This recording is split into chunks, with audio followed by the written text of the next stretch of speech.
Hi, my name is David Sloan, and welcome back to the Cameraman Lectures. This is Lecture 11, addressing Cameraman episodes 37 through 40, and the beginning of Season 4 of Cameraman, The Ballad of Griptja.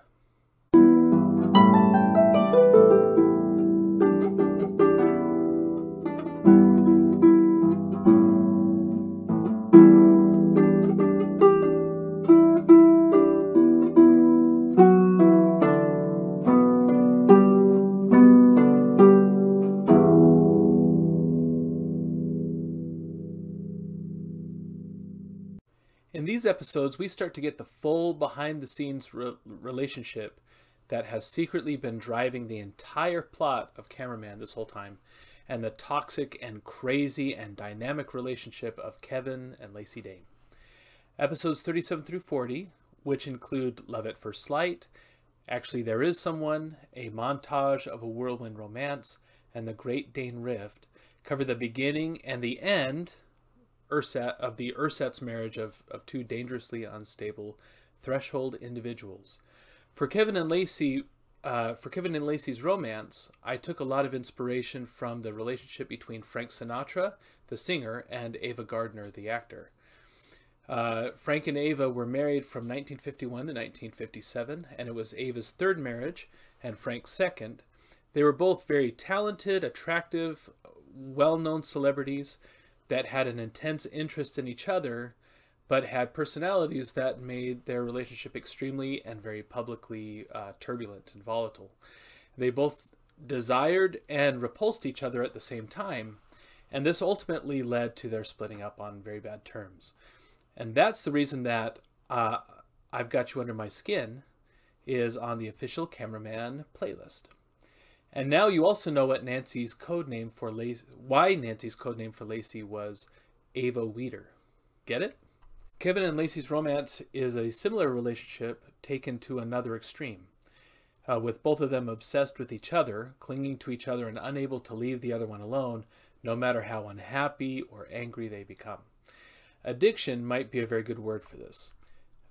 This relationship lasted for years until Kevin, ultimately beaten down and sullen, finally found the strength to call it quits. But it wasn't entirely the end, because Nancy does not believe that Kevin can or ever should try to truly be without her, and that the thing that will ensure their connection is for them to go to war with each other. We found out earlier in the story that their conflicts after the Great Dane Rift are what eventually led to their capture and their internment at Dura Mountain. They are each other's Griptjas, and with the worst possible outcome of that force. The complementarity of their relationship is based in part on their upbringing and their genius intellects. Kevin Dane was born into a very wealthy family with no real home base. He traveled a lot, saw the world. He became very savvy and spoiled and was used to having his own way all the time. As a result, he became egotistical, and you might compare him to Tony Stark in the Marvel movies. It's not a bad comparison for his early years. But Kevin has latent issues that Tony Stark didn't really have. And these issues didn't really surface until he meets Lacey. Lacey, on the other hand, came from very poor Southern stock. She had to claw and scrape away from poverty and from an unsupportive family, and get all the way to the top of her profession. She's ambitious and driven and intense and determined to get all the things that she didn't have when she was growing up. In her mind, this makes her somewhat superior to Kevin, who she sees as taking his success and power for granted, because in part it is unearned. But at the same time, they see in each other a true and worthy challenge, a spark of excitement in a world that would otherwise bore them or feel empty, a literal partner in crime. And in seeing these things, they have overlooked key details about each other's personalities until it's too late. And they're going to spend the rest of their lives trying and failing to deal with the repercussions of their relationship. These repercussions drive all of Kevin and Lacey's decisions during the Cameraman's era and in the times that follow. There are a few details in these chapters that are illuminating about the early history of the Cameraman. One, we find out that the ice lattice robbery video was not selected just because Professor James Conrad recommended it or because it was sensational.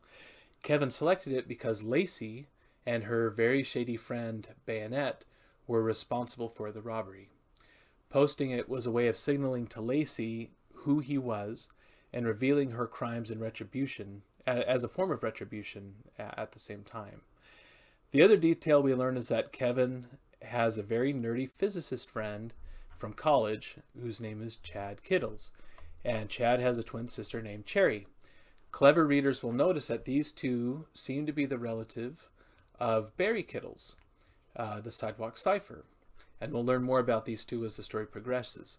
Chad, it seems, had some interesting ideas about the universe, about space-time, and about the ability to manipulate it that have stuck in Kevin's mind ever since those college days.